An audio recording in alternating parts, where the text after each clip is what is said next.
Panginoon, ay darako sa pag-aaral po ng salita ng Panginoon. Inaanyayahan ko pong kuhanin po natin ang ating pong mga banal na kasulatan. At buksan po natin sa ating pong text ngayong pong umaga pong ito sa Book of Matthew chapter 25. Babasahin po natin verses 21 to 23. Again, welcome po sa ating mga bisita ngayong pong umagang ito. Sa lahat ng mga kapatid nating nagdiriwang ng kanilang mga kaarawan, ngayong buong isang linggo at nagdiriwang ng kanilang wedding anniversaries, pagpalain po kayo ng Panginoon. Masaya po ang buong church na kayo po ay makasama sa ating gawain ngayong pong araw na ito. At basahin po natin ng sabay-sabay ang ating pong magiging text sa ating pag-aaral, Matthew chapter 25. Babasahin po natin from verses 21 hanggang verse number 23. Ang sabi po ng salita ng Panginoon in verse number 21, already begin. His Lord said unto him, "Well done, thou good and faithful servant. Thou hast been faithful over a few things. I will make thee ruler over many things. Enter thou into the joy of the Lord." He also that had received 2 talents came and said, "Lord, thou deliverest unto me 2 talents. Behold, I have gained 2 other talents beside them." His Lord said unto him, "Well done, good and faithful servant. Thou hast been faithful over a few things. I will make thee ruler over many things.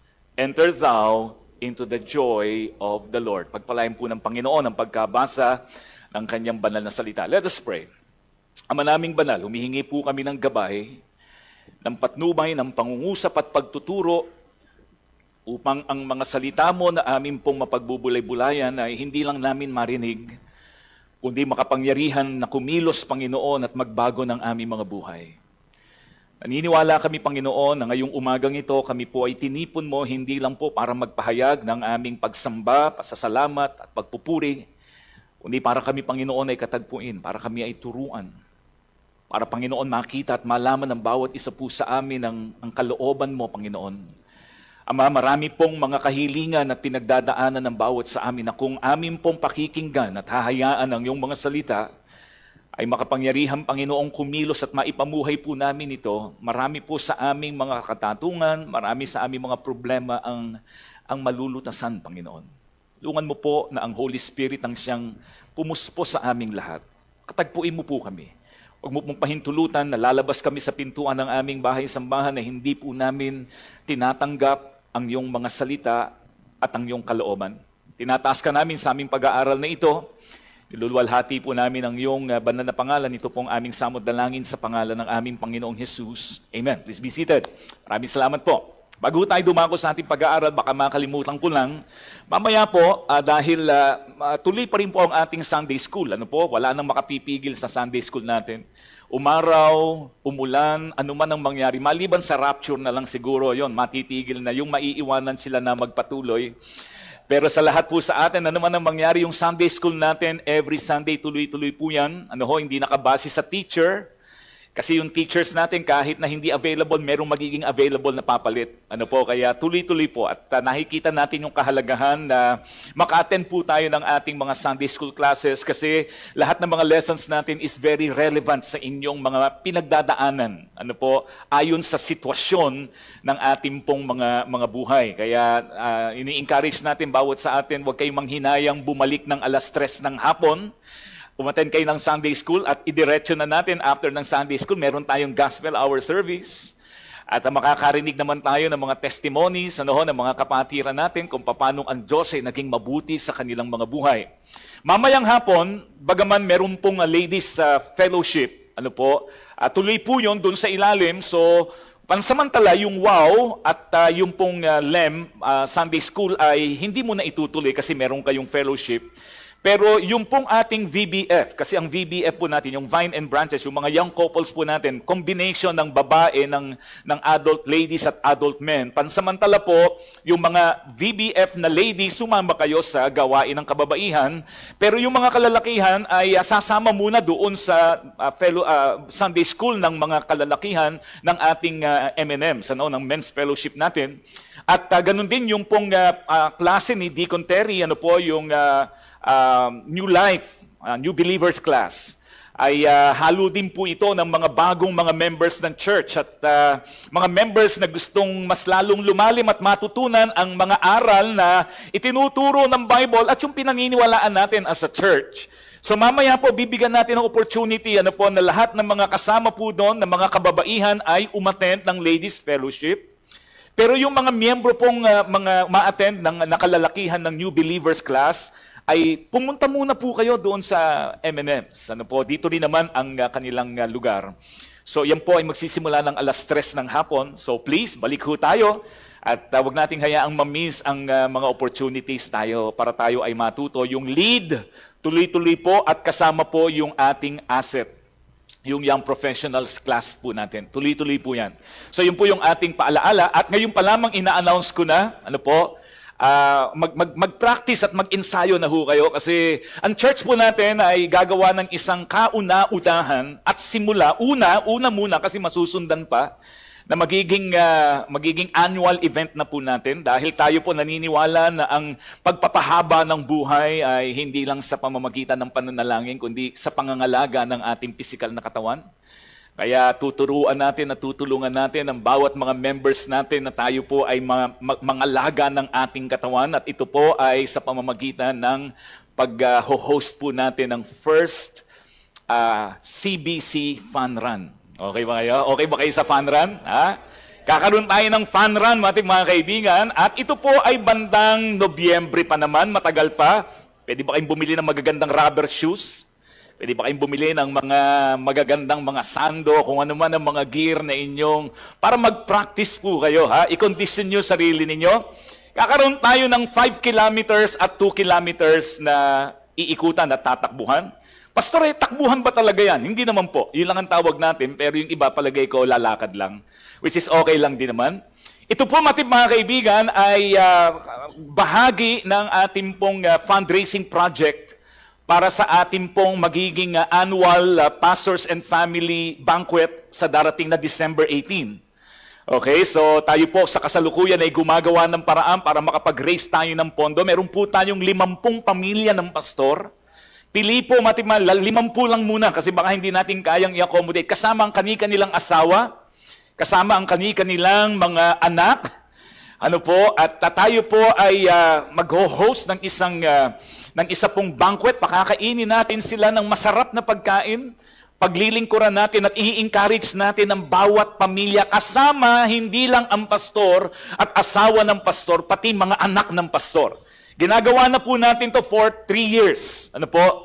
At nagpapasalamat tayo sa Diyos dahil ang hakbangin po na ito ng FMMM ay talagang napakalaking blessing sa mga pastor na nagiging kabahagi. At ngayong taong ito, dagdag po mga kaibigan sa fundraising projects natin, katulad halimbawa ng Alkansya. Sino po sa inyo naging part ng Alkansya natin? Fund Drive. Amen? Okay? Ngayon po, gagawin po natin ulit. Siguro, most probably, kung magagawa natin to at maipamigay natin next week, meron na tayong mga alkansya para makapag-ipon na tayo. Yung mga barya ninyo, huwag niyong itatapon yan. Mahalaga yan. Pag pinagsama-sama natin yan, yan po ay makakatulong para tayo po ay makapag-ipon para po sa gagawain nating paraan, paano nating ibe-bless ang mga pamilya ng pastor. Pangalawa pong fundraising project na itutuloy natin is yung bigas. Sino pong kumakain pa ng bigas? Palagay ko lahat naman tayo. At isa po sa fundraising project na ginawa natin last year, nagbebenta po tayong mga tigpa 5 kilos. Di po ba? So, imbis na bumili kayo sa labas, murang halaga naman po. Dito na kayo bibili sa church. At yung proceeds po nun ay mapupunta po para doon sa pondo na yon. Okay? So, ito po as soon as possible, kung magiging available po ito sa susunod na linggo para wag na kayong bumili sa iba. Diba? Bibili na lang din kayo, dito na kayo bumili. At meron pong magandang cause na pinagpupuntahan yung ating pong magiging proceeds at profit patungkol po doon. At yung pangatlo po, ating mga kaibigan, last year, ako'y naalala ninyo, ating mga kaibigan, add to cart pa tayo last year. Itutuloy pa rin po natin yon. Para sa mga groceries naman na ipapamigay natin doon sa mga pamilya ng pastor. Alam po ba nyo na walang pastor na umattend ng naging kabahagi ng ating pastor's banquet kasama ang kanilang pamilya na hindi masayang-masaya na umuwi ng bahay? Meron nga mga pastor, mga kaibigan, alam nyo, alam mo, pastor, pambihira, pagkatapos ng banquet natin, pwede na kami magtayo ng sari-sari store doon sa... Kasi ang dami nating ipinamigay. Tuwan-tuwa po ang mga pastor, wala pong pagbibiro at hindi po sa ano paman. Walang pastor na umattend ng gawain na hindi po sila na-encourage sa pamagitan ng salita. Pati ang mga anak ng pastor, yun yung maganda, buong pamilya, masaya at na-encourage, kaya hindi po nawala ng kabuluhan yung ating ginagawang pagbibigay. At ating pong challenge ang bawat isa po sa atin, maging kabahagi po kayo ng ministry ng FMMM. Dahil nakakatulong tayo, nakaka-encourage tayo sa mga pamilya ng pastor at hindi lang tayo nang i-encourage, kundi kabahagi po tayo sa nagiging bunga ng kanilang pagmiministeryo sa mga lugar na kanilang pinagmiministeryohan. Kaya ito po'y another opportunity para tayo po'y maging part ng ministry. So please, ngayon pa lang, ihanda na natin ang sarili natin. Yung mga detalye pa ng magiging announcement natin patungkol sa fund run natin ay babanggitin natin sa susunod na linggo. Okay, siyempre may fee po yun. At again, yung proceeds noon ay pupunta po para doon sa proyekto ng FMMM. At tinatarget po natin mga kaibigan, ay at least makapag-raise tayo sa ating mga fundraising projects ng 500,000 pesos. 560,000 pesos para po sa ibang mga gagawain po natin para po sa annual event na ito. So ito po'y gawain natin, pag-pray natin at maging kabahagi po tayo. Amen? Tatakbo ba kayo? Sino sasama sa fun run? Sino sasama sa fun run? Dapat lahat tayo, hindi lang FMMM. Pastor, hindi ako tumatakbo. Hindi, kahit lumakad ka lang. Pastor, hindi ako lalakad. May sakit ako sa paa. Kahit bumili ka lang ng t-shirt. Basta lahat tayo mga members, pagdating ng November, ano nga pong date? 30. November 30, walang pasok. Holiday po yan. Holiday. Araw ng Lunes. Bakantihin na po ninyo ang inyong mga schedule. Dapat lahat tayo bumili, maging kabahagi, punta tayo dito. Unang beses, at ito po ay hindi lang sa church natin. Nire-request ko rin ang bawat isa sa atin na tayo po'y mag-anyaya ng mga kaibigan natin.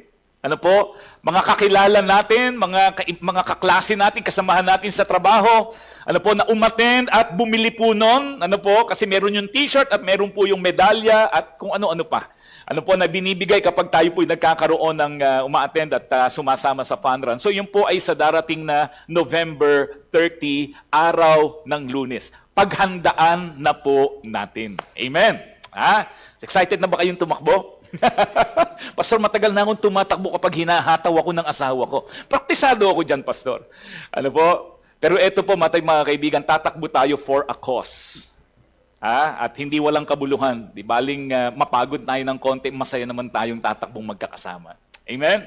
So ngayon pong oras na ito, tayo po ay dumako sa ating pag-aaral. Ito po ay ikatlong linggo ng ating pong pag-aaral patungkol po sa tema na ating pong tinatalakay at sinisikap po natin ang mga pag-aaral natin sa mga darating na mga linggo. Kung matatapos man ang isang tema na tinatalakay natin, sa susunod may tema na naman tayo para sa loob ng isang buwan.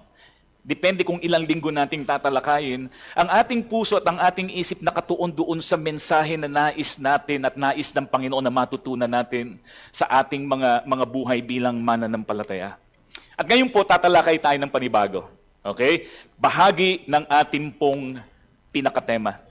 Sa ating pong pagsisimula, gusto ko po kayong tanungin, kung meron pong isang salita na pipiliin ninyo that will represent you.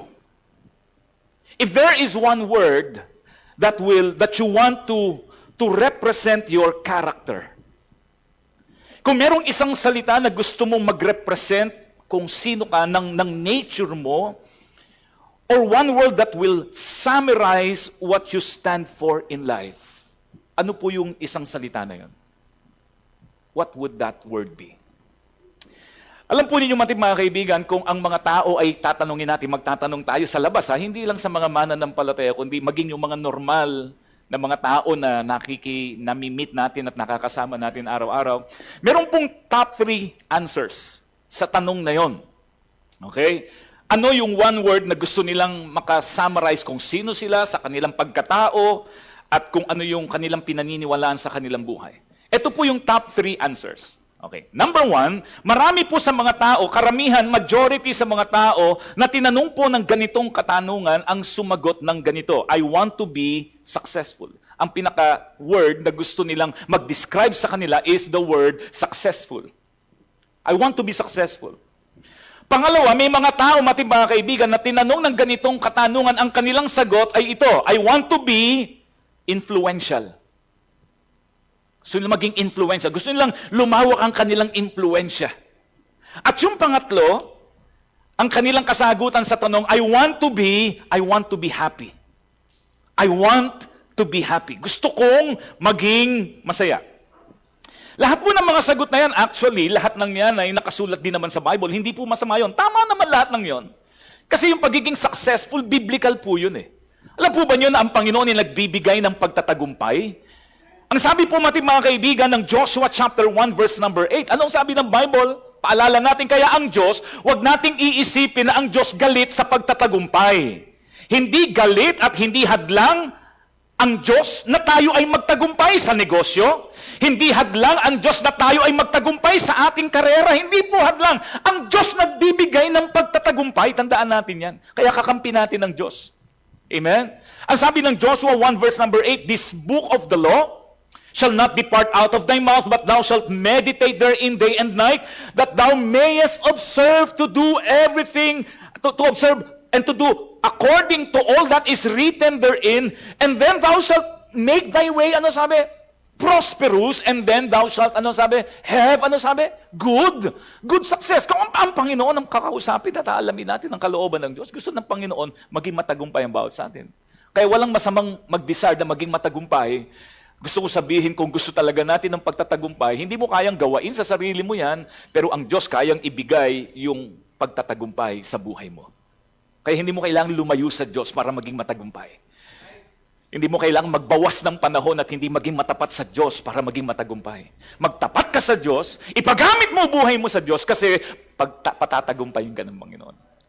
Yung pangalawang desire, yung maging influential, magkaroon tayo ng influensya, hindi masama yun. Again, biblical din. Kasi ang sabi ng Matthew chapter 5 verse number 13, anong sabi ng banal na kasulatan? Ang sabi po, ye are the salt of the earth. But if the salt have lost its savor, wherewith shall it be salted? It is thenceforth good for nothing, but to be cast out and to be trodden under foot of men.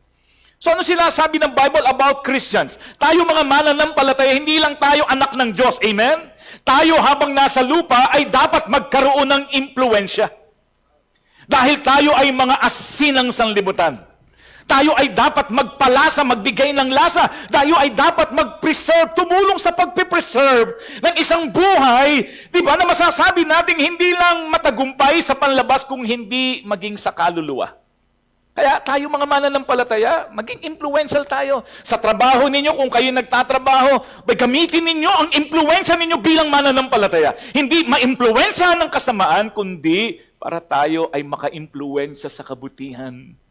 Makita ng ibang tao. Kaya hindi po masamang maging influential. Gamitin lang natin sa tama. Amen? Yung pangatlo po, gusto ko sabihin sa atin na hindi rin galit ang Diyos na tayo masaya. Totoo niyan, God ay para sa kasayahan natin. Amen? Kaya wag nating isipin, pambira, pastor, pag ako nagtapat sa Diyos, lulungkot ang buhay ko. Kailan nangyari yun? Ang Diyos nagpapalungkot? Hindi nagpapalungkot ang Diyos. Ang Diyos nagpapasaya. Ang hinahanap ng Diyos yung magpapasaya sa'yo. Kaya wag mong titignan na ang Diyos kontra sa kaligayahan mo.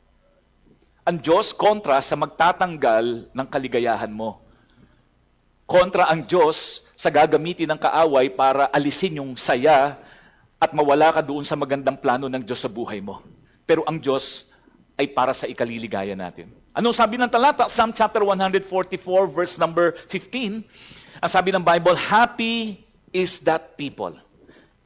that is in such a case. Yea, happy is that people whose God is ang Diyos po, mga kaibigan. Amen. Pag nagtapat ka sa Diyos, lalo kang sasaya. Alam po niyong mapapansin natin sa tatlong mga salitang ito, top 3 answers, alam po niyong mapapansin natin. Masasabi natin na ang desire mga kaibigan na maging successful, maging influential, at maging happy, masasabi natin that these are good and godly goals. Nasa Bible eh. Hindi masama eh. Pero naniniwala po ako, mga kaibigan, mahalaga yan, okay yan, pero ang gusto natin maging challenge ngayon sa mensahe natin na ito, naniniwala tayo na ang maging influential, maging successful, maging masaya, gusto ng Diyos. Pero naniniwala tayo na kung merong isang salita na sa paningin ng Panginoon ay nag-i-stand out sa lahat ng mga salitang nabanggit, alam po niyo mga kaibigan kung ano yon? It is the word faithful. Faithfulness. Hindi masamang maging successful. Let us desire to be successful. Let us desire to be influential. Huwag mawawala ang desire natin to be happy. Pero kung merong isang bagay na gusto ko maging challenge sa bawat sa ating mga mananampalataya, higit doon sa tatlong mga importante at kaya namang ibigay ng Panginoon. Ang isang bagay na ipag-pray natin at ang maging challenge sa atin ngayong umagang ito ay yung mahamon tayo na magkaroon tayo ng desire, Lord, I want to be faithful. Lord, I want to be faithful. Alam niyo kung bakit, mga kaibigan? Kasi ang reality at ang katotohanan, ito po yung sinasabi ng salita ng Panginoon na ating binasa kanina sa ating text. Isang araw pagharap natin sa Diyos, isang araw pag natapos na tayo dito sa lupa, isang araw kapag naiwanan na natin ang lahat ng mga kayamanang napundar natin, isang araw kapag nakalimutan na tayo ng mga tao na kung saan nagkaroon ng impact ang buhay natin, napasaya natin o sumaya tayo, isang araw kapag nawala na tayo sa lupang ito at pag humarap tayo sa Diyos, alam po ba ninyo mga kaibigan, ang sasabihin ng Panginoon sa pagharap natin sa Kanya? Magiging basis mga kaibigan ng isang kalugod-lugod at isang maayos na pagharap sa Diyos ay hindi po yung lahat ng tatlong nabanggit na salita. Hindi sasabihin sa atin ng Panginoon bagaman mahalaga maging successful, pero sa banal na kasulatan, hindi sasabihin ng Panginoon pag humarap tayo sa Kanya, well done my good and successful servant. Hindi tayo makakarinig ng commendation na well done, thou good and influential servant. Hindi ko sinasabing huwag kayong maging influential, huwag kayong maging successful, pero pagdating natin sa langit, lahat ng yung mga kaibigan, iiwanan natin eh. Pero hindi natin maiiwanan walang iba kung hindi yung katapatan natin sa Diyos. Hindi rin sasabihin sa atin ng Panginoon, well done, good and happy servant. Kundi ang sasabihin ng Panginoon, well done, good and faithful. Faithful servant. It is my prayer and it is my desire na ngayong umagang ito ma-challenge ang bawat isa sa atin. Na i-consider natin na magkaroon ng desire to make it a goal. I will make it a goal and I will make it my desire to be faithful to God. Hindi ko aalisin na maging successful, gagawa pa rin ako ng paraan. Hindi ko aalisin ang desire to be influential, maging masaya, kalooban ng Diyos lahat ng yon. Pero on top of all those, kung merong isang bagay na idagdag mo at unahin mo at ilagay mo sa top priority mo, I want to be faithful to God. I want to be faithful to God. Ayoko lang maging anak ng Diyos. Ayoko lang maging maayos na businessman. Ayoko lang maging isang maayos na mananampalataya, mabuting patotoo. I want to be a faithful child of God. Lahat po ng mga sermon natin itong nakalipas na mga linggo ay nakapokus sa ating theme. Naalala pa po ba ninyo ang theme natin? Ang theme po natin, mga kaibigan, na tinatalakay nitong nakakalipas na mga linggo ay about the power of pre-decision. the power of pre-decision. Kailangan tayong meron na tayo dapat desire o desisyon bago pa tayo humantong nahaharap sa isang sitwasyon na mangangailangan ng ating importanteng pagpili. Bakit po mahalaga? Kasi naniniwala tayo that the quality of our decisions determines the quality of our lives. Mahalaga ang paggawa ng desisyon. Huwag kang magkakamali sa desisyon. Tinuturuan natin ang bawat sa atin na ngayon pa lang hindi ka pa humaharap sa isang sitwasyon, dapat meron ka ng pre-decision. Yung biblical decision, mga prinsipyo ng banal na kasulatan na natututunan at itinuturo sa atin. Bakit? Kasi hindi mo po pwedeng ipagbaka sakali ang mga mahalagang desisyon. Kasi mga kaibigan, the quality of our decisions will determine the quality of our lives.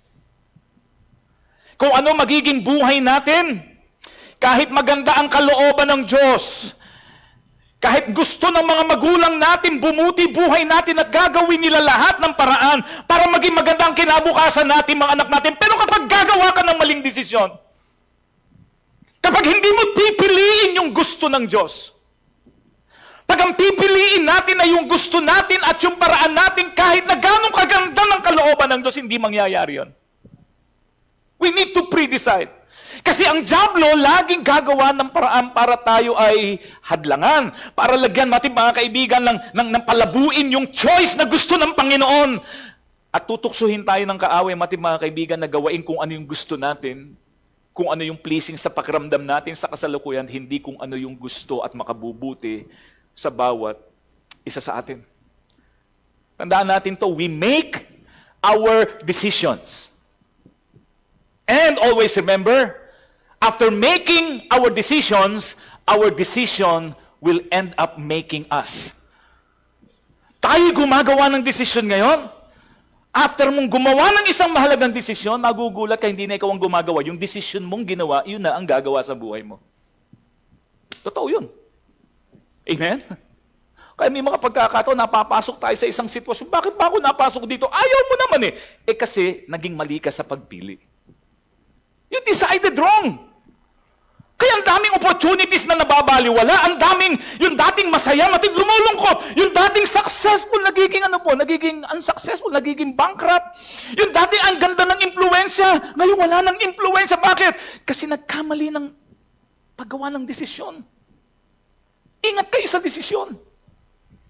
Kasi kahit maganda ang sitwasyon, kahit magandang oportunidad, maganda ang simula, pero kapag mali ang desisyon natin at hindi ka nag-ingat at naging masyado tayong, alam mo yung relax sa paggawa ng desisyon, asahan po natin, kung ano yung desisyong pinili mo, it will make you. Yun ang magdidetermina kung ano ang mangyayari sa iyo. Amen? Kaya mahalaga ang desisyon. Ang problema natin, we are not good decision makers. Sino sa inyong good decision makers? Kasi kung lahat tayo good decision makers, palagay wala tayong masyadong struggle. Wala tayong pinagsisisihan ngayon. Pero isang katotohanan na masasabi natin, gusto natin na mag-decide ng tama.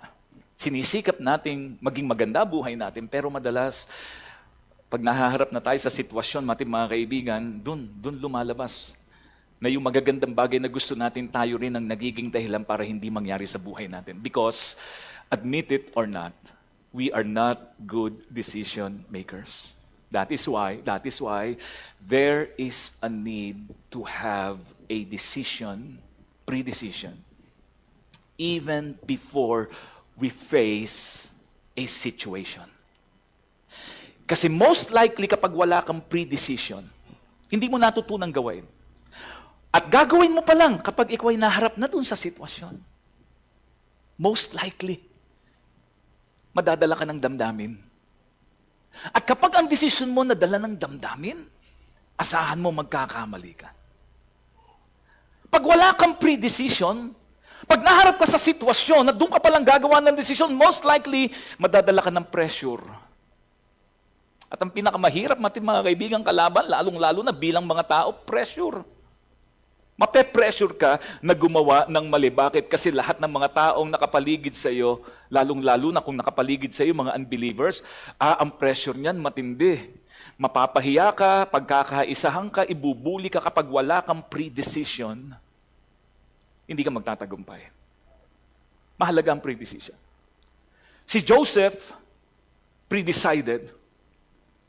Bago pa dumating ang panunukso ni Mrs. Potiphar, sa puso't isip niya, hindi ko po pwedeng gawin ito.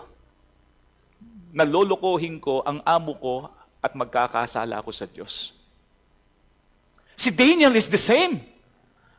Bago pa siya humarap, mga kaibigan, doon sa hapagkainan ng mga hari ni Nebuchadnezzar, na ipapakain sa kanya, he already pre-decided that I will not defile myself with the portion of the king's meat. Meron na siyang pre-decide. I will not defile myself. Kasi kapag hindi tayo nagkaroon ng ganon, you will fall. Magkakamali tayo, magkakasala tayo, at alam niyo, anumang bagay na gagawain natin, kapag hindi natin to iningatan, mauuwi mga kaibigan sa regret. Sino sa inyo ang maraming pagsisisi? Diba? Bakit ko nagawa? Ang problema sa pagsisisi, tapos na. Mamumuhay ka na kasama mo yun. Pero, ang kagandahan ng Diyos, mapagbiyaya, kahit nagkakamali tayo, at least, ang kalooban ng Diyos is to learn from our mistakes. Ngayon, kapag hindi ka pa rin matututo, asahan mo, uulit-uli. Ayaw na ba ninyong masaktan? Mga young people, ayaw nyo bang masaktan sa pag-ibig? Ayaw nyo bang ma-heartbroken? Ha? You need to pre-decide. Pre-decide. Hindi ako gagawa ng desisyon na alam kong hindi kalooban ng Diyos. Amen? Amen. Okay? Last 2 weeks ago, pinag-aralan po natin ang unang talakay natin sa subject natin at doon sa tema natin sa pagtalakay natin, kung naalala po nyo, the importance of being ready. Naalala niyo yun? Naalala pa ba ninyo yun? Naglagay pa nga ako ng linya dyan. Naalala niyo yun? Sa aming harapan, move the line. Baluktot pa nga yung line, naalala niyo? Move the line, di ba? Magnify the loss and manage your way to escape. Di ba naalala po ninyo yun? I am ready. You need to pre-decide. I am ready even before na dumating ang temptation sa buhay natin. So yung po yung tinalakay natin nung una, kahapon last week, naalala pa ba ninyo yung preaching natin last Sunday? Ang pinag-aralan po natin last Sunday is the subject about being consistent. Ang naging challenge sa bawat sa atin, by God's grace, by God's help, I am consistent. Sa tulong ng Panginoon, hindi tayo consistent sa sarili natin. Pero dahil may biyaya ang Diyos at magtitiwala ako sa Panginoon, gusto ko na maging consistent sa buhay ko bilang isang anak ng Diyos. Kasi kapag naging consistent tayo sa spiritual life natin, sa pagiging anak ng Diyos natin, magiging consistent ka sa pagtatrabaho mo, magiging consistent ka sa paghahanap buhay mo, magiging consistent ka sa lahat ng aspeto ng buhay ng bawat isa sa atin. Ngayon pong umagang ito, we will be discussing another important decision that we need to make, and that is the decision to be faithful.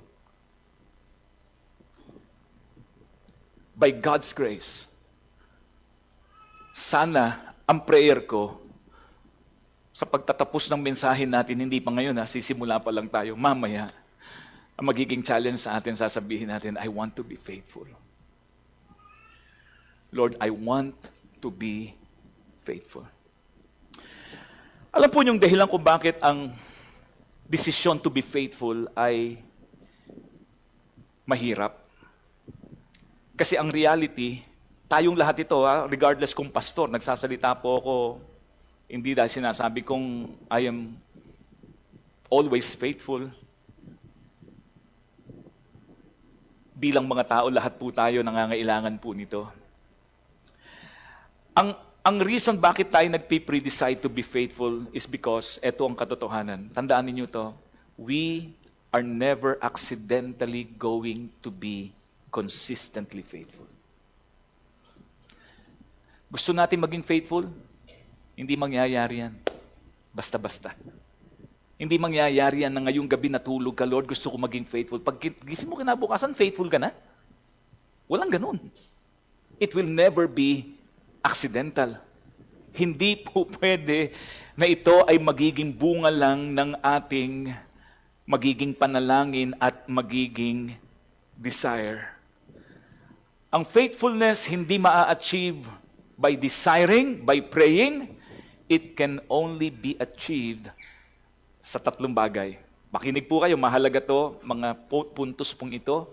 Kung gusto mo maging faithful, ito ang mga kaparaanan paano mangyayari to.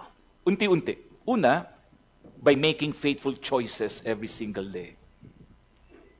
Be faithful in your choices. Maraming ilalagay sa buhay natin ng mga pagpili. Minsan maliit na pagpili para sa atin. Pero kapag hindi ka naging faithful sa pagpili, sa lahat ng mga choices na nakaharap sa iyo, at pipiliin mo yung gusto ng Panginoon, hindi ka magiging faithful sa Diyos. Magiging faithful ka sa sarili mo, sa ibang tao, but you can never be faithful to God. Making faithful choices every single day. Pangalawa, repeatedly saying yes to God in the ordinary moments of life. Ano sasabihin ko? Yes, Lord, o no, Lord? Yes, Lord, o later, Lord? May papagawa sa atin ng Diyos eh. Ang Holy Spirit hindi titigil at hindi mawawala ng paraan to convict us. Sasabihin sa iyo ng Panginoon, sasabihin niya, kikilusin ka, merong kapangyarihan ng Holy Spirit na walang nagsasabi sa iyo, pero mararamdaman mo, udyok ng Holy Spirit yun. Pero nasa iyo ang choice, susundin mo ba? O babaliwalain mo? Gagawain mo ba? O i-delay mo? How many of us, mga kaibigan, ang nakaramdam na ng ganon? May nag-uudyok sa atin, gawin mo to, etong kalooban ng Diyos. Huwag na tayong lumayo sa pagpe-pray lang. Sino po sa atin dito nakakaramdam every morning sa dami na ng pagkakataon at linggo na nakakarinig tayo ng preaching patungkol sa kahalagahan ng panalangin, patungkol sa kahalagahan ng pagbabasa ng Bible, na every morning pagkagising natin, maaalala natin yon. Pray ka. Pray ka. Holy Spirit yun, hindi si pastor. Basa ka ng Bible. Holy Spirit yun! Ang tanong, kapag nakakaramdam tayo ng ganun, ano ginagawa natin? Are you saying yes? Sinasabi natin, pagod ako eh. Tsaka na lang, mamaya na lang. Hindi ka magiging faithful pag ganun. Don't expect na magiging faithful ka. Kahit ipag-pray mo, kahit i-desire mo, kahit magpa-pray over ka pa. Kahit linggo-linggo, pumunta ka sa office, sasabihin, Pastor, gusto ko maging faithful, please pray for me. Pero kung doon sa bawat araw at mga desisyon sa buhay natin, hindi natin matututunang sabihin sa Diyos, yes, Lord, I will follow you. Kasi kalooban mo to. Alam kong itong sabi mo at kalooban mo at makakabuti sa akin. Unless nagawain natin to, hindi tayo magiging faithful. At ang pangatlo, by practicing obedience until it becomes your character. Sunod ka lang ng sunod. Kahit mahirap. Pero may inuutos sa'yo ang Diyos, kahit mahirap, sumunod ka lang, you will be faithful. May enjoy mo eh. Walang bagay na kalooban ng Diyos na sa unang beses, okay. Lahat mahirap. Hindi mo nakasanayan eh. Pero ang kalooban kasi ng Diyos, mentras ginagawa mo, unti-unti makikita mo, ang sarap pala. Ang saya pala. Nakakatulong pala. Ang kailangan lang natin is sumunod. Sumunod ka. Kung ano yung gusto ng Diyos na alam mo at nangungusap ang Holy Spirit sa'yo, huwag ka na magdalawang isip. Huwag mo nang pagdudahan. Salita ng Diyos yun, pangungusap ng Diyos yun, sumunod ka na, bubuti buhay mo. Ano yung ipinapangusap sa'yo? Hindi ko alam kung ano yun. Pero tayo lahat kinakausap ng Holy Spirit eh. Kinoconvict tayo ng Holy Spirit. Ano yung bagay na alam mong kalooban ng Diyos, nangungusap ang Panginoon sa'yo, pero pilit mong binabaliwala? Say yes to the Lord. Obey. Until it becomes your character, magugulat ka. Lagi mo nang ginagawa, masaya ka na. Sino sa inyo dati ang hindi nag-e-enjoy pumunta ng church? At sino sa inyo ngayon nag-e-enjoy pumunta ng church? Sino sa atin dito ang dati ayaw natin mababanggit ang ministry? Anong ministry? Pagod yan. Pero ngayon, mga kaibigan, bahagi na ng buhay ninyo, hindi kumpleto ang linggo ninyo kapag hindi kayo nagiging kabahagi ng ministry. Pero sino sa atin ang dati, ang sarap ng pakiramdam natin to be part of the ministry, pero ngayon wala na tayong gana. Ngayon hindi na tayo nag-e-enjoy And tingin natin sa ministry, mga kaibigan, at pagpapagamit sa ating Panginoon parang pagsasayang ng oras at pagkuha ng mahalagang mga panahon na dapat ay ibigay ko sa sarili ko. Alam niyo kung bakit? Kasi nung nangungusap ang Panginoon sa atin, nung kinakatagpo tayo, nung kinoconvict tayo ng Holy Spirit, lang lagi natin sinasabi, no, ayoko, meron akong gagawin. Hanggang dumating ang pagkakataon na wala na, hindi na tayo nag-e-enjoy ngayon. Practicing obedience until it becomes your character. Kasi faithfulness is a character. It is a character. Ang faithfulness hindi nakabase sa sitwasyon, hindi nakabase sa panahon, hindi nakabase kung may problema ba, hindi nakabase doon, nakabase kung sino ako. Kung sino ako sa harapan ng Diyos. Kung ano yung paniniwala ko patungkol sa Diyos. Kung ano yung conviction ko patungkol sa Diyos na kinikilala kong aking Panginoon.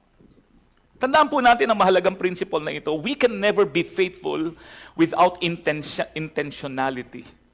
Walang aksidente na naging faithful. Walang ganon. Walang ganon. Nagiging faithful ang mga tao. Nakikita natin may mga taong faithful na naglilingkod at nagiging blessing sa atin. Hindi po yan aksidente. They intentionally desired to be faithful. They intentionally gave up something na alam nila mga kaibigan na nakakapigil para maging faithful ako sa Panginoon. Pero isang bagay po patungkol kasi sa faithfulness, bakit ganun ba, Pastor? Lahat naman ng Kristiyano nagdi-desire maging faithful, pero bakit marami mga Kristiyano hindi maging faithful? Alam niyo kung bakit? Kasi mahirap maging faithful. Totoo naman no? Madali bang maging faithful? May hirap ka para maging faithful, lalo-lalo yung proseso sa umpisa para maging faithful ang isang tao. Hindi madali. Etong magandang tanong, why is it hard to be faithful? Tanong po ba ninyo yan? Gusto kong maging faithful pero hindi ko magawa. Gusto kong magtapat pero bakit hindi ko magawa? Ito po ang sagot. Nahihirapan tayong maging faithful because our default direction is often toward what is comfortable and convenient instead of what is right.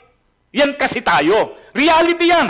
Lahat tayo. Lahat ng tao. Regardless kung pastor, regardless mga kaibigan kung matagal ng mananampalataya, regardless kung bagong Kristiyano. Kaya mahirap maging faithful kasi lahat tayo, ang laging hinahanap natin, ang default mga kaibigan ng direksyon at ng design natin ay lagi doon sa kung ano yung komportable. Kung ano yung konbinyente. Sa pagiging faithful sa Diyos, may mga pagkakataong hindi komportable. There will be times na hindi ka magiging convenient. Kapag ang lagi mong bibigyan ng pansin, ay yung pakiramdam mo kung saan ako masaya, kung ano yung gusto ko, kung saan ako komportable, hindi ka magiging faithful. You will never be faithful. Kahit linggo-linggo umattend ka ng church, kahit ang uusap na ang Holy Spirit sa'yo, pero kapag merong bagay na hindi mo i-give up, hindi ko pipiliin ang comfort, ang convenience, more than sa conviction ng Holy Spirit sa buhay ko. Hanggat hindi tayo gumagawa ng desisyong ganon, we can never be faithful. We can never be faithful. Being faithful is not easy. Hindi po madali. Mahirap maging faithful. Because faithfulness comes with a cost. Merong kabayaran merong kang i-give up merong kang bibitawan. Meron kang babaguhin, meron kang nakagawian mga kaibigan na ititigil mo Pero gusto ko sabihin sa ating mga kaibigan, merong presyo at merong hirap, may sakripisyo ang pagiging faithful. Pero gusto kong sabihin sa atin, it's always worth it. Kamanghinayang because it's worth it. It's worth it na i-give up mo ang isang bagay na alam mong kalooban ng Diyos na i-give up mo. It's worth it. Nabaliwalain mo mga kaibigan at hindi mo pansinin yung comfort ko at kung ano yung convenient para sa iyo. It's worth it. Bakit? Sapagkat ang magbibigay ng satisfaction sa buhay mo at tunay na hinahanap mo ay walang iba kung hindi ang Panginoon. It's worth it. Yan ang reality at yan ang sasabihin ng lahat ng mga taong masaya ngayon. Amen? Yan ang mga tao, mga kaibigan, sasabihin at lalabas sa bibig ng mga tao na dati ayaw maging faithful attender, ayaw maging faithful na naglilingkod. Pero ngayon, masaya saya. Ngayon, hinahanap nila. Bakit? Kasi it's all worth it. It's all worth it. Sapagkat hindi po pwedeng mawala ng kabuluhan ang lahat ng mga bagay na ginagawa natin para sa ating Panginoon.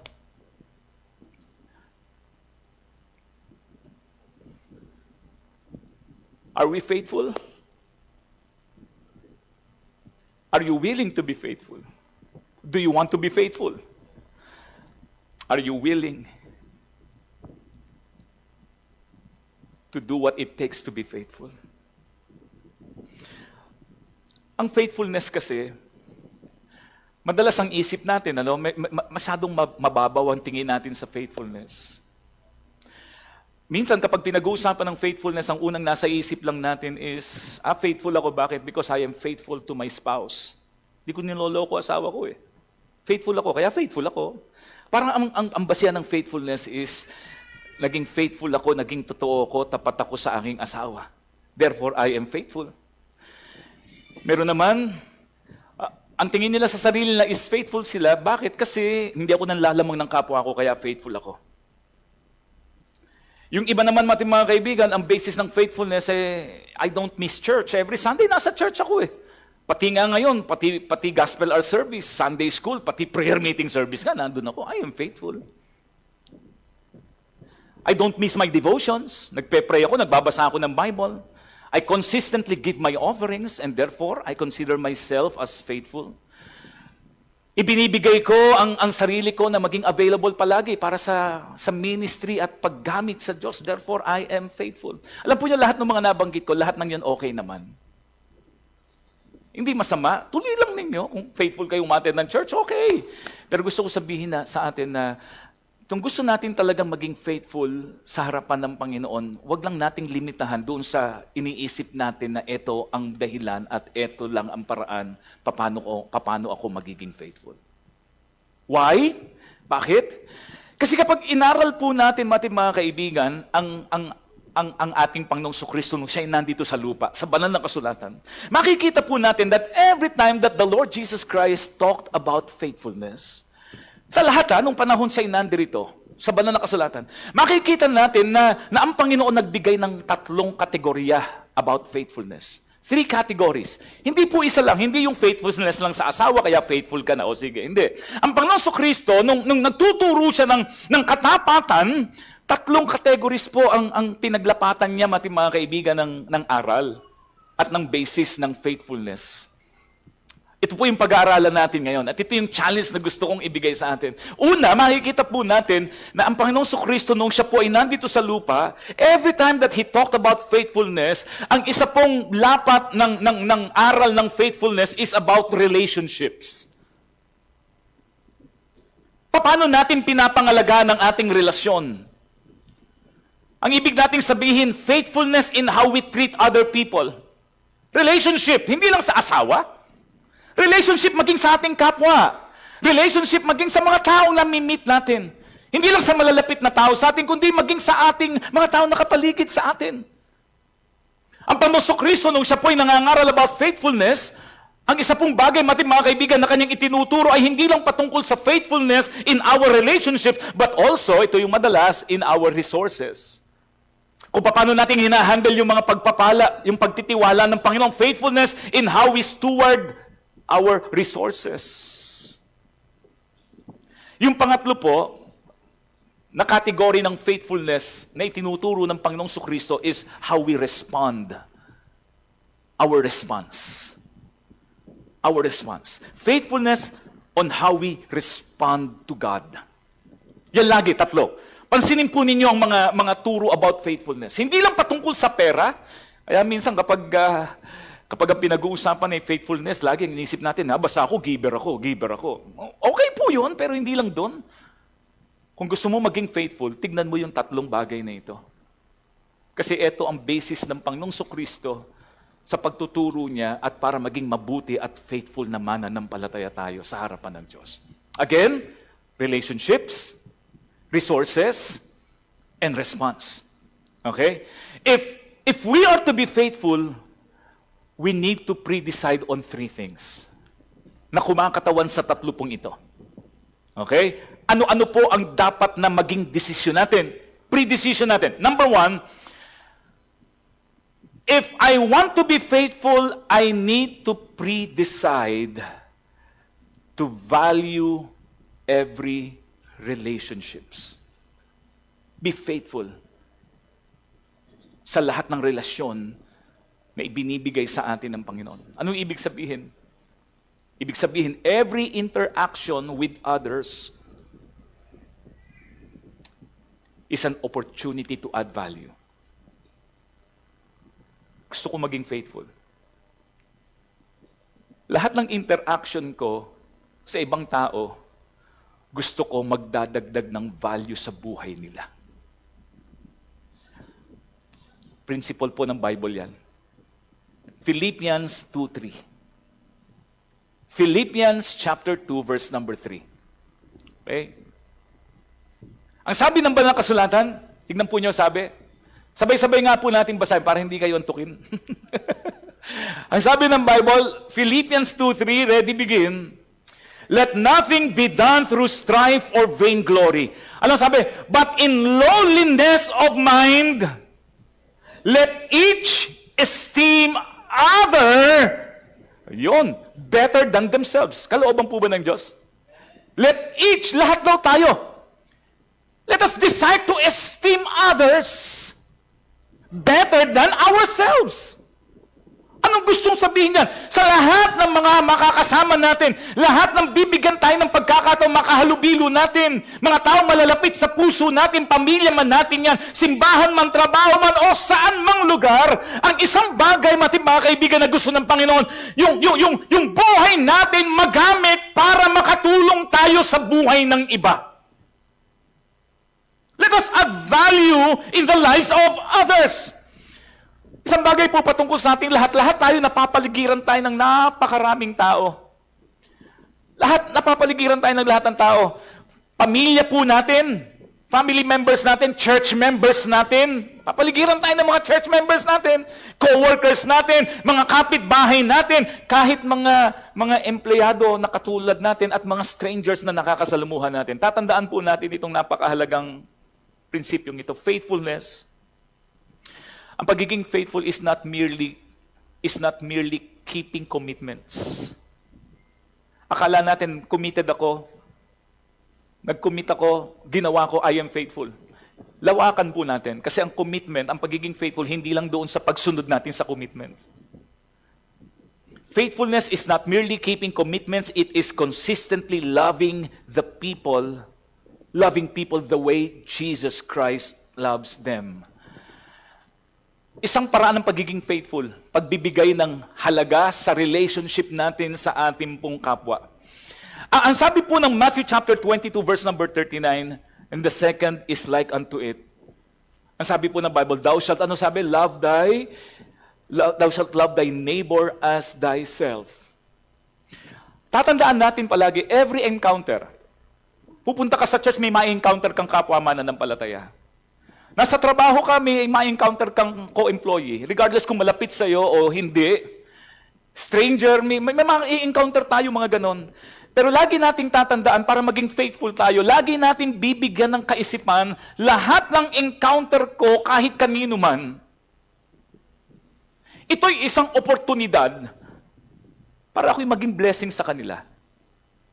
Para ako'y maging encouragement sa kanila, maging generous sa kanila, mag-represent ni Kristo sa kanila to add value to their lives. Kaya tayo nagpipre-decide to become faithful in our relationships. Kasi mga kaibigan, again, walang tao na magiging aksidenteng magiging faithful eh. Kailangan talaga gagawain natin. We need to be intentional about it. Kaya, ang challenge natin ay ganito, parang gusto kong malagay natin sa isip na bawat tao makakasalamuha ko, kung ako man ay may makakausap na kapwa mananampalataya, kailangan, kasado isip ko, Lord, gusto ko maging faithful sa relationship. Kasi hindi mo kami pinagtagpo dahil aksidente. Pinagtagpo mo kami dahil meron kang kalooban. May gagawain ka sa buhay niya sa pamamagitan ko. Kasi ang katotohanan po ito, may mga pagkakataon na may mamimit kayo. May mamimit kayo ng mga tao na mabigat ang kalooban. May mga pagkakataon, mga kaibigan, na ang unang nagiging kaisipan natin, ay, mabigat ang kalooban niya. Hanggang doon lang. Ang pagiging faithful sa relationship sa ito, lahat ng interaction natin sa ating kapwa, hindi man nyo nakasanayan, hindi man siya lumalapit, pero nandun mga kaibigan palagi yung pag-iisip at yung conviction ng Holy Spirit na, ay narinig kong may problema itong kapatid ko na ito. Ano kaya maitutulong ko para makatulong ako, para mapagaan naman ang damdamin at ang pinagdadaanan niya? May mga makakausap po kayo, mabigat ang kalooban, masama ang loob sa kapwa. Maging faithful tayo sa relationships natin. Na kung meron man ako makakausap na mga taong hindi maganda ang kanilang nararamdaman at merong sama ng loob sa kanilang puso, Lord, hindi ko sila makakausap for the sake na makinig lang ako at magdagdag pa ako ng sama ng loob dun sa kanilang nararamdaman. Panginoon, I want to be faithful in my relationships. Gusto kong maging faithful sa harapan mo. Kaya mo pinadinig sa akin ang pinagdadaanan niya. Hindi lang para marinig ko, hindi lang para magdagdag ako, hindi lang para magkaisa kami. Tama. May masamang tao si add value. Lord, gamitin mo buhay ko. Para kung mayroong mang sama ng loob, ang sino man na makakausap ko, pag nakausap ko, mawawala sama ng loob. Mababalansi ko ang pakiramdam. Matututunan ng taong yun na magpatawad. Matututunan ng taong yun na unawain. Kung meron man nawawala ng pag-asa, kung meron man tayong mamimit, mga kaibigan, na isang kapatiran na matagal nang nawala sa church, nag-backslide, Panginoon, nakita ko siya, nagkatingilan kami, nagkakwentuhan kami, hindi para hatulan ko kung anong ginawa niya at saraduhan ko siya ng pinto. Lord, use me to add value to his or her life. Gamitin mo po ako para makatulong po para itong taong ito na nalayo ng matagal, na tumalikod sa iyo, na gumawa ng kung ano-ano mang mga pagkakamali, Panginoon, mabago uli. Hindi mawala ng pag-asa. Yan ang problema ng maraming mananampalataya. Yan ang problema ng maraming simbahan. Tinatawag natin na Kristiyano tayo, tinatawag natin na church tayo, pero kapag nakakakita tayo ng mga tao, mga kaibigan, na punong-puno ng problema, sinasaraduhan naman natin ng pinto. Imbis na ipag-pray natin, imbis na tulungan natin, nahahatulan pa natin, daig pa natin ng Diyos. Ang Diyos nga mga kaibigan, di po ba, nagbibigay ng opportunity at biyaya at habag. Pero may mga pagkakataon tayo, mga mananampalataya, tayo nagtatanggal nun. Huwag ganon. Part of being faithful ay yung pagiging faithful natin sa mga relasyon. Hindi tayo pinagtagpo ng Diyos dahil aksidente. Hindi kayo naging miyembro ng church at naging kapatid nyo sa Panginoon, yung mga kasama natin ngayon. Dahil wala lang kayong napuntahang simbahan, nagkataon lang. Hindi, lahat ng yan ay bahagi ng plano ng Diyos. Be faithful in our relationships. Huwag niyong sayangin. Kasi magkakaroon at makakamit tayo ng mga taong ganon. Sa church natin maraming ganon. Sa pamilya niyo maraming ganon. Sa trabaho ninyo maraming ganon. Lord, I want to be faithful. Kung meron man ako mamimit na isang taong hindi mananampalataya at mali ang paniniwala patungkol sa iyo, Lord, gusto ko po, I will add value to his or her life. Gusto kong mabahagian siya. I want to be a channel of blessing to him or her. Lord, I want to be an encouragement to him or her. Lord, I want to be a good influence. Gusto ko maging mabuting impluensya dito sa taong ito. I want to be the light. I want to be the salt of the earth. Sa araw-araw ng buhay natin, makaka-encounter kayo ng ganon. Be faithful in your relationships. Bigyan nyo ng pagpapahalaga. Walang aksidente. I will add value sa kanino mang mga tao na hahayaan ng Diyos na ma-meet ko. Sa kanino mang tao na mariringgan ko na mabigat ang problema, I will add value to his or her life. Magbibigay ako ng encouragement. Sa mga nawawala ng pag-asa, hindi lang ako makikinig. Hindi ko lang pababayaan. Hindi ko lang para malaman, kundi Lord, gamitin mo buhay ko. Paano ko makakatulong para sa ikabubuti ng aking kapwa. Alam po niyo ang reason bakit madalas nahihirapan tayong magbigay ng pagpapahalaga sa relationship natin sa ating kapwa? Because most of the times we are focused on ourselves. Kapag ang lagi mong focus sa sarili mo, hindi ka magiging faithful sa relationship mo sa kapwa. Kasi lagi mong hahanapin at iisipin kung ano yung magbe-benefit sa akin. It's about time. Don't focus on yourself. Focus on others. Be a blessing to others. Be a blessing to others. Di bali maging inconvenient, maging uncomfortable, pero Panginoon, okay lang. Gusto ko maging pagpapala sa iba. At magugulat kayo, ang sarap ng pakiramdam kapag nagiging blessing ka sa iba. Iba ang pakiramdam kapag merong isang tao na mabigat ang kalooban, mabigat ang buhay, mabigat ang isip, pero pagkatapos mong makausap, biglang gumagaan. Iba ang pakiramdam. Iba ang pakiramdam natin mga kaibigan kapag merong isang tao halimbawa na nalayo sa Diyos, tumalikod at alam mo kung ano nangyari sa buhay, pero ngayon nanumbalik. Iba ang pakiramdam. Iba ang pakiramdam. Ang sarap ng pakiramdam kapag nagagamit ang buhay natin para ang buhay ng ibang mga tao ay magkaroon ng direksyon at liwanag at kagaanan. Bigyan nyo ng oportunidad ang sarili nyo para maranasan ninyo yun. Be faithful in your relationships. Be faithful in your relationships. Mahalaga ang bawat isa. Ang Panginoong Kristo pinatunayan yan. Nung siya ay nandito sa lupa, mga kaibigan, may mga tao na kung tutusin sa ordinaryong tao, hindi na kailangan bigyan pa ng pansin. Pero naalala natin ang kwento, mga kaibigan, in Mark chapter 10, verses 46 to 52, si blind Bartimaeus. Si blind Bartimaeus walang pumapansin, pero ang Panginoong Kristo, mga kaibigan, nung nadaan siya, pinansin niya. Ang isang bulag. Walang pumapansing iba. Pero nagbigay siya ng panahon. At yung bulag ng tao na yon nagkaroon ng direksyon at nakakita. Yung babae, yung Samaritan woman dun sa well, nagtitiis mga kaibigan, katanghali ang tapat mag-iigib sa init. Dahil kinukutsa siya ng mga kababaihang katulad niya. Pero ang Panginoong Kristo, inantay siya, no? Inantay siya. Yung pinandidirihan ng iba, binigyan ng panahon ng Panginoong Kristo. He added value to that woman's life. Yung pasirang buhay, yung walang pag-asang buhay, karoon ng pag-asa. Bakit? Kasi nagbigay ng panahon ng ating Panginoong Kristo. Add value. Let us add value. Hindi aksidente lahat. Hindi aksidente. Hindi aksidente na malaman natin ang problema ng iba. Kapag may nagko-convict at nangungusap sa atin, kausapin mo. Ngitian mo lang. Lapitan mo lang, mag-text ka man lang, wag mong baliwalain, gawain mo kasi ang Holy Spirit ang gumagawa nun para sa'yo. Kasi gusto niyang magkaroon ng halaga at gusto niyang pasayahin at gusto kanyang turuan maging faithful. Just be faithful. Huwag kang manghinayang, huwag kang matakot, gawain mo! Mai-enjoy mo. Enjoy mo. Huwag niyong tanungin ang sarili natin, did I meet someone today? Yun madalas yan. Sino ba nakilala ko ngayon? Huwag lang ganon. The better question is, did someone become stronger because they met me today? Di ba? Sino yung nakita ko? Nakita ko si ano. Nalaman ko yung problema niya. Okay.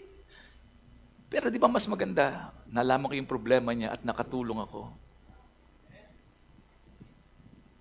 Na maging maayos yung problema niya. Add value. May mga kapatid tayo sa Panginoon na nangangailangan lang ng encouragement. Hindi natin alam. Pero para mangyari yon, be intentional. Kung magkakaroon man ako ng conversation sa aking kapwa, kung meron man kaming pag-uusapan, ang gusto ko yung makakapagpatatag, hindi makakasira. Yung gusto ko makapagpapaliwanag, hindi makapagpapalabo. Yung gusto ko makakatulong para mas makita niya ang kalooban ng Diyos, hindi yung mapag-usapan lang kung ano mang bagay, pero hindi man makakatulong. Amen? Add value. Add value. Value every relationship. That's point number 1. Pangalawa, mga kaibigan, is about resources. Saan natin mailalapat ang pagiging faithful ayon sa utos ng Panginoon, hindi lang sa relationships, but also in our resources. Multiply every resource. Yan ang kalooban ng Diyos. Yan yung halimbawa nung talatang binasa natin sa ating pinaka-key text, yung parable of the talents. Kalooban ng Panginoon, hindi lang yung natutong magbalik. Kasi yung isa, na binigyan ng isang talento, nagbalik. Pero ang sabi ng Panginoon, the wicked and slothful servant. Ang binabless, ang faithful pala, hindi lang yung natututong magbigay, Kundi kung ano yung binigay sa iyo, you will learn to multiply it. Pangangalagaan mo yun. Pangangalagaan mo yun. Minsan lang akala natin ng faithfulness ay basta ako nagtatites. Basta ako nagbibigay ng ganito. Okay, wag mong itigil. Tama naman yun eh. Pero gusto ko sabihin, hindi lang nakikita ang pagiging faithful sa mga resources sa pamagitan ng pagbabalik sa Diyos. Kundi pa paano nating minamanage ang mga resources natin. Tingnan muna natin ang pinaka-basis natin, bakit merong dahilan ang Diyos para sabihin sa atin ito. In 1 Chronicles chapter 29, verse number 12 to 14, ito ang sabi ng Bible.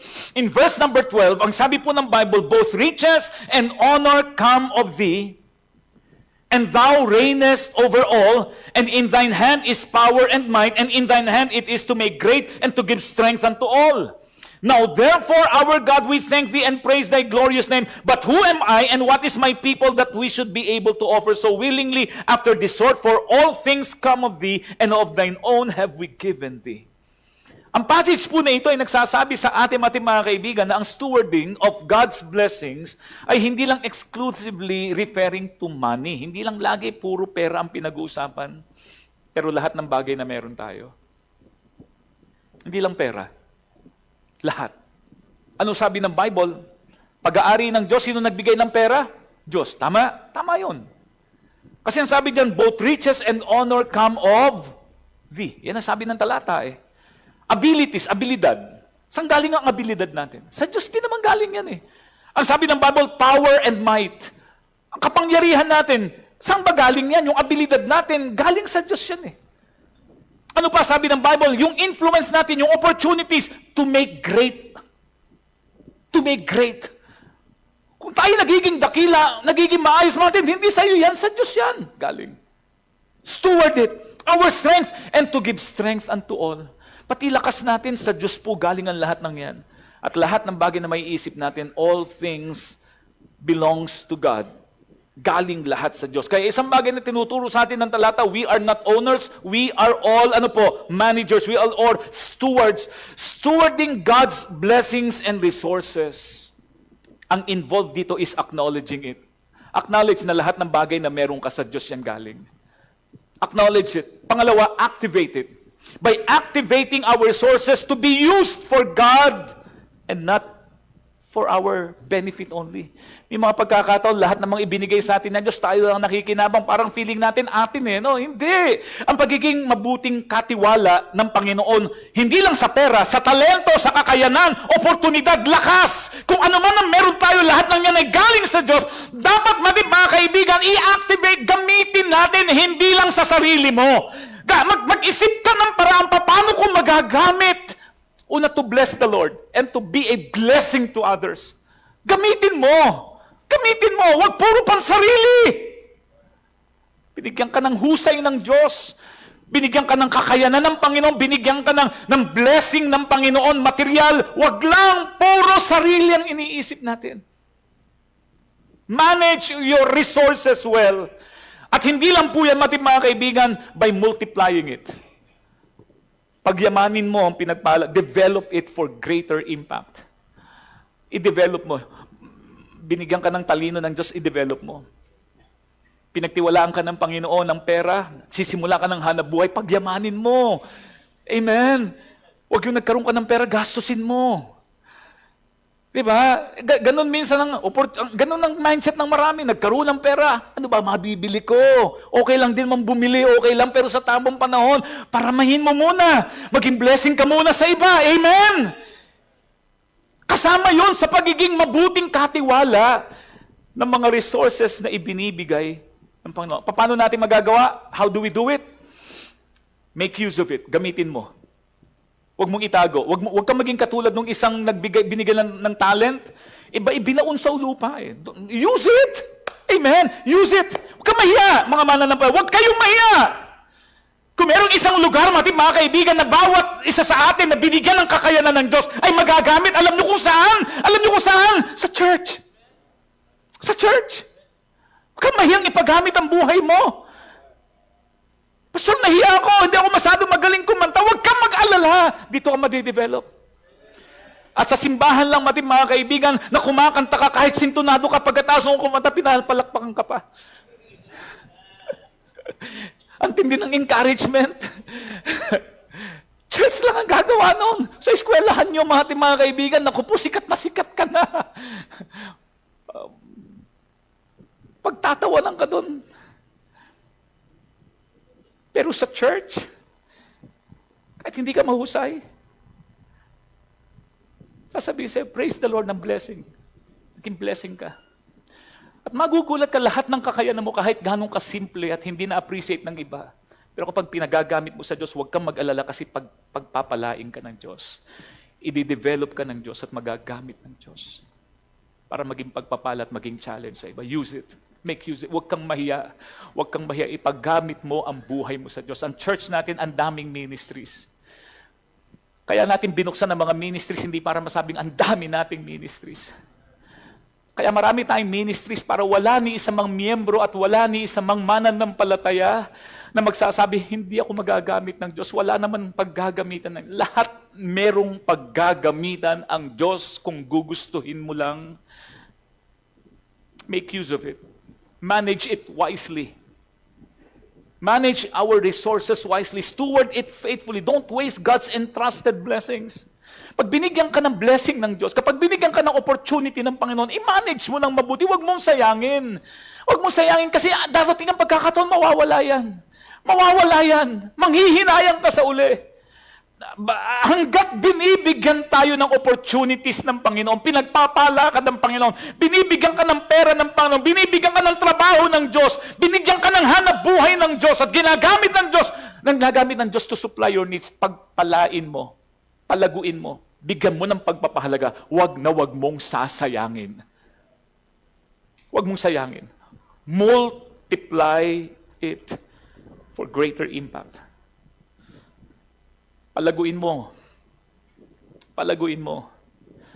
Kung kayo naghahanap buhay, Lord, pagpalain mo ang hanap buhay ko. Hindi para makabili ako ng maraming ganito lang. Bibili rin naman kayo para sa inyo. Pero Lord, gusto ko po maging blessing. Gusto ko maging blessing sa iba. Gusto ko maging blessing sa church. Lord, gusto ko maging part ng gawain ng sa darating na December 18. Gusto ko maging blessing sa pamilya ng mga pastor na ma-encourage sila, pati mga anak ng mga pastor. Gusto ko pong maging blessing. Lord, I want these resources to have an impact on others.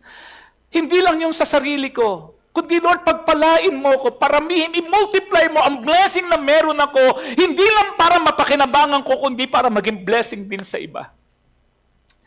Lord, gusto kong pagpalain mo ako para isang araw, Panginoon. Isang araw, kapag magsisimula na kaming magkaroon ng lot project na bibili namin yung gilid ng simbahan po namin para magtatayo kami ng eskwelahan isang araw. Lord, gusto ko meron akong pagpapala para magiging part ako. Panginoon, i-bless mo yung kabuhayan ko. Hindi lang para mabigay ko lahat ng gusto ko. Kundi para pag nagsimula na kami ng proyekto na maglalagay kami ng 3 palapag doon sa may gilid. Para meron ng kwarto ang lahat ng mga Sunday school classes namin para may mga bata na pupunta hindi pa ikot-ikot at nagwawala sa ilalim kundi matuturuan ng mabuti. Meron na rin kami magiging nursery na kung saan ang mga bata namin hindi magiging dahilan ng mga nanay para hindi na umattend dahil walang lugar kung saan nila alagaan ng kanilang anak. Meron ng mga lugar na kung saan pupunta at magiging blessing sa pamilya namin ang pag-attend ng church. Lord, i-bless mo buhay ko. Humingi tayo ng pagpapala, nalalago ang pagpapala natin, hindi lang para makonsume natin. Lord, pagpalain mo ako, i-bless mo ako, ma-promote ako, lumaki yung sinasakupan ko kasi Panginoon gusto ko maging kagamit-gamit sa iyo. Be faithful. Be faithful. Be faithful sa mga resources na ibinibigay sa atin ng ating Panginoong Diyos. Amen. Pangatlo po at panghuli, dito po natin tatapusin.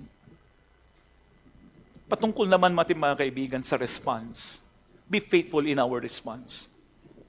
Itong pangatlong challenge sa atin. Obey every revelation. Kasi part ng pagiging faithful natin, hindi lang pagbibigay, hindi lang pag-attend ng church, kundi yung pagsunod sa bawat pangungusap ng Panginoon sa atin. Ngayon, kinakausap ka ng Diyos, obey, be faithful to God. kang manghinayang, huwag kang matakot. Kung ano yung alam mong kalooban ng Diyos, may ipinapangusap sa iyo ang Diyos, huwag kang manghinayang, huwag kang matakot, sumunod ka sa Diyos.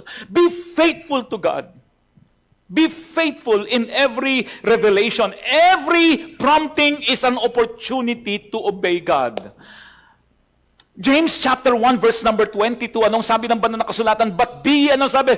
Be ye doers of the word. Mga mananampalataya, be ye doers of the word. And not hearers only. Huwag tayong tagapakinig. Salamat sa Diyos kung kayo nagpupunta every Sunday para makinig, pero huwag kang tagapakinig lang. Ang kalooban ng Diyos, yung naririnig natin, isasagawa natin. Kasi hanggat hindi natin isinasagawa, ang sabi ng banal na kasulatan, deceiving your own selves. You will just be deceiving yourself. Sa pag-iisip na okay ako, nalulugod ang Diyos sa akin, masaya ako, faithful ako, kasi nakikinig ako. Hanggat hindi natin na isasagawa ang napapakinggan natin at ipinapangusap sa iyo ng Panginoon, you will never be faithful. Hindi ka magiging masaya. Iikot lang ang buhay mo na ganyan. Hanggat ang naririnig mo at ang nahahasik sa puso natin talagang tatanggapin natin ang buong puso at ipapamuhay natin. Perhaps ito po ang pinakamahirap na lapatan ng faithfulness. Yung response to God's voice. Holy Spirit, lagi nangungusap yan. Lagi. Lagi. Hindi mo kailangan makita ang Diyos para kausapin kanya. Ang Holy Spirit nangungusap palagi yan.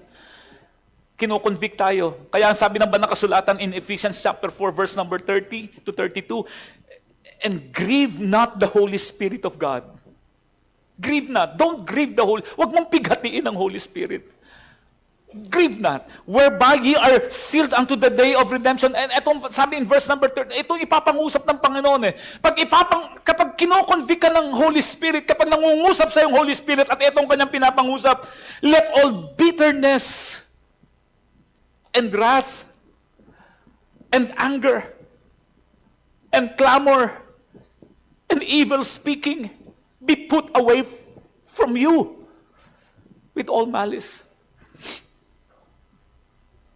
Meron pa bahagi ng buhay natin na may galit, sama ng loob, hindi pagpapatawad. Pakinggan mo, Holy Spirit. Kaya kanya sinasabing magpatawad, hindi para maging mababatingin mo, kundi para makalaya ka sa pangit na pakiramdam.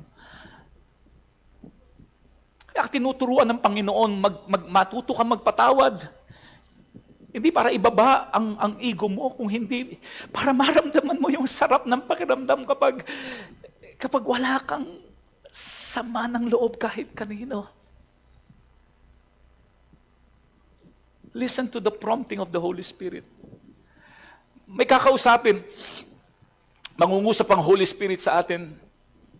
Minsan, nasa church tayo, minsan nakikinig tayo, minsan hindi naman tinukoy, pero ang Holy Spirit mangungusap sa atin, parang ibang pangungusap sa akin, parang may ibang mensahe. May mga pagkakataon, kakausapin tayo ng Holy Spirit at sasabihin sa iyo, forgive that person. Learn to forgive. May mga pagkakataon, kausapin ka ng Diyos, serve in the ministry, maglingkod ka, paggamit mo buhay mo. Paggamit mo. Sumunod ka. Give generously, magbigay ka. Give. Be faithful in your giving. Share the gospel. Share the gospel, huwag kang mahiya. Di mo kailangan makabisado buong Bible, sabihin mo lang yung pag-asa at yung naging impact sa buhay mo, nang binuksan mo ang puso mo kay Kristo, kung paano kang binago at paano inaayos ng Panginoong Kristo ang buhay mo na dati mabigat at walang direksyon. Yung mga pagkakataon, inagawa tayong mali. At ang pangusap ng Holy Spirit, confess that sin. Hingi ka ng tawad sa Panginoon. May mga pagkakataon ng pangungusap sa atin ng Panginoon, encourage the discouraged believers. Encourage mo. Tulungan mo. Tulungan mo makabalik. Tulungan mo makabangon. Tulungan mo makaramdam ng maayos na pakiramdam. Ano man yung prompting ng Holy Spirit sa inyo, huwag niyong baliwalain. Listen to it. Listen to it. Kasi may mga pagkakataon na may mga tao, mga kaibigan, na talagang nangangailangan ng tulong. Nangangailangan gumaan ng kalooban. Na hindi mo alam, ng Holy Spirit kinakausap ka para maging blessing dun sa taong yon. Hindi natin alam, baka meron ako narinig na isang pastor, kwento po niya, narinig ko lang naman po ito. Hating gabi daw, malayo silang mag-asawa, meron siyang tinawagan na isang miyembro nila, kasama nila sa church, hating gabi. At nung sumagot yung pastor, kasi nasa ibang lugar siya, nasa ibang time zone, sa Amerika po ito, nagkataon na hindi niya nawala sa isip niya na yung oras niya doon sa lugar niya, madaling araw pala doon sa lugar nung tinawagan niya. So nung tumawag siya, nag-ring, sumagot yung tinatawagan niya. Bakit mo ako tinatawagan? Sama ng dating kasi ang iniisip niya, isiisip nung pastor, mukhang nagising ko yata, pero totoo nun, masama ang loob, nagsasabing ganon, kasi yung tao na kanyang tinawagan, mga kaibigan, nasa desisyon na magpapakamatay na. Hindi niya alam, pero merong nangungusap sa puso niya at nagsasabi sa kanya, tawagan mo lang, tawagan mo. Hindi niya naisip na madaling araw, mabuti lang hindi niya naisip, kasi kung naisip na madaling araw, hindi niya tatawagan. Nawala sa isip niya. Pero yung palang taong kinakausap niya, tinawagan niya, hindi niya alam, mga may hawak na baril, magpapakamatay na. Pero salamat sa Diyos, kasi nakinig siya. May mga ganung pagkakataon, hindi nagpakamatay. Salamat sa Diyos.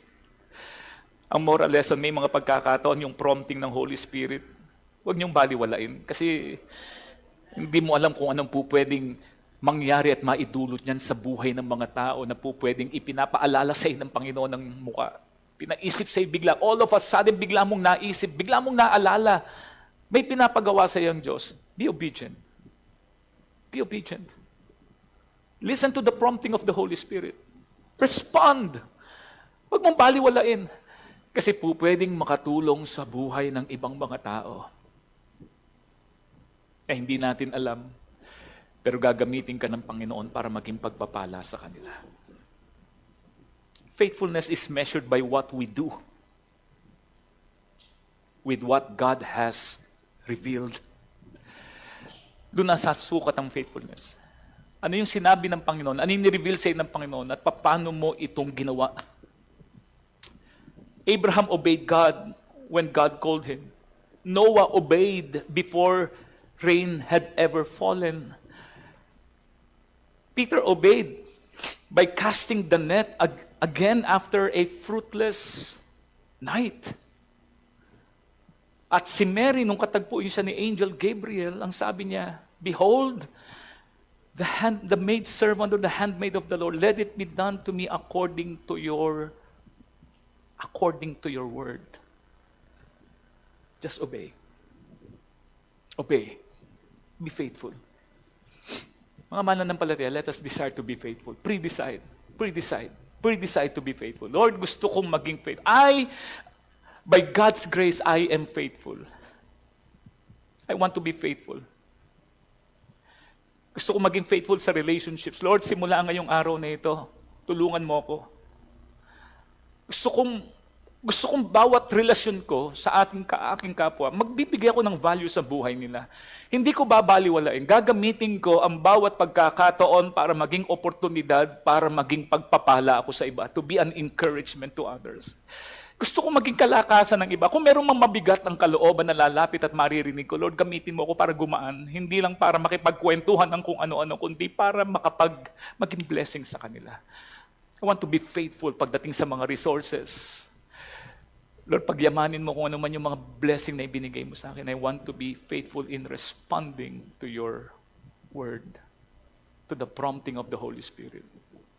Let us be faithful. Let us be faithful. Again, hindi madali maging faithful. May cost to be faithful. But again, it's all worth it. Pag hinayangan, be faithful. Be faithful. Humakbang ka ng hakbang ng pananampalataya. Hindi nagkakamali ang Diyos sa pangungusap at pagtuturo. Ang kailangan lang natin is, Lord, Thy will be done. Tuyo po tayong lahat. Please all stand.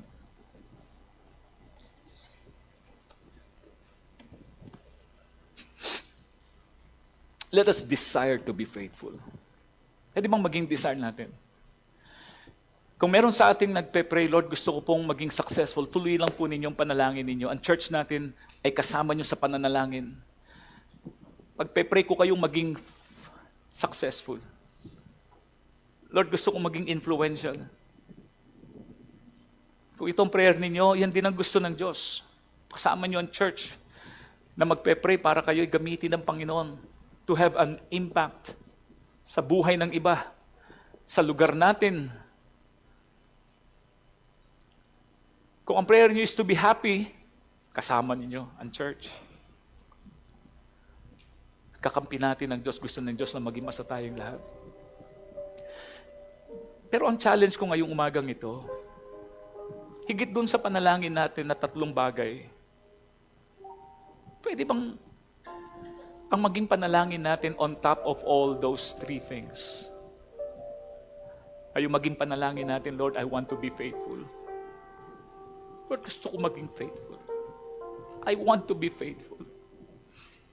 Una, dahil faithful ka sa akin, walang dahilan para hindi ako maging faithful sa iyo. Dami akong pagkakamali, dami kong pagkukulang. Daming bagay, Panginoon, na binaliwala ko at sinayang ko. Pero Lord, I want to be faithful. I want to be faithful. Help me to be faithful, Lord. I want to be faithful. Willing ako, Panginoon, na i-sacrifice, baliwalain, bitawan ang anumang bagay sa buhay ko na nagiging dahilan para makahadlang, para maging faithful po ako. Maybe in your relationships, in the way you handle your resources, or even in your response maybe. I don't know. But if the Lord is talking to you, nandun ang desire mo, but you're struggling to be faithful, sa anumang categories na yon, bakit hindi ngayong umagang ito humingi ka ng biyaya? Lord, I want to be faithful. I am faithful by your grace. Pagpalain mo at hawakan mo at baguhin mo ang aking buhay. Kung ito pong panalangin natin sa maikling sandali ng ating invitation, inaanihan ko po kayo, lapit lang kayo sa harapan, pakababa tayo, umamin tayo, kilalanin natin ang ating mga sarili sa harapan ng Panginoon. At ilapit natin ang ating mga sarili at ang ating desire, Lord, I want to be faithful. I want to be faithful. I want to be faithful. Help me, Lord, to be faithful. Help me, Lord. I want to be faithful. I want to be faithful.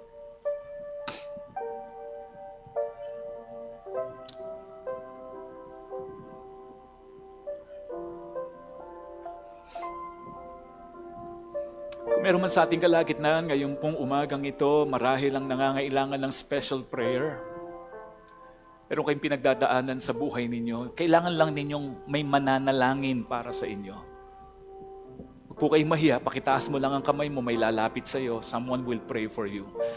Hindi mo kailangan sabihin kung ano yung eksakto, kung ayaw mong sabihin, pero kailangan mo lang ng may magpe-pray. Someone who will pray for you. Just raise your hand at may mananalangin sa iyo. Huwag kang mahiya. Kung meron man, meron po ba? Kay mahiya, meron po ba? Meron po ba? Meron po ba? Ama naming Diyos na makapangyarihan, salamat po sa iyong salita. Salita mo po ay makapangyarihan, gamot sa amin pong mga kaluluwa na nangangailangan, Lord, ng paggaling. Salamat po, Panginoon, sapagkat ang salita mo po'y liwanag. Nagbibigay, Lord, ng gabay at kaliwanagan sa isip, kaluluwa, buhay at pakiramdam namin, Lord, na marahil ay naguguluhan at nalalabuan, Panginoon, sa amin pong mga nararamdaman at nilalaman ng aming isip. Salamat po. Lord, ngayon pong umagang ito, anuman ang pangungusap na ginawa mo sa buhay ng iyong mga anak, paano mo kaming kinausap patungkol sa faithfulness, anumang bahagi ng buhay namin na kalooban mong maging faithful kami. Panginoon, namin pong binubuksan ng aming mga puso kumilos ka po ng makapangyarihan. Katagpuin mo po kami.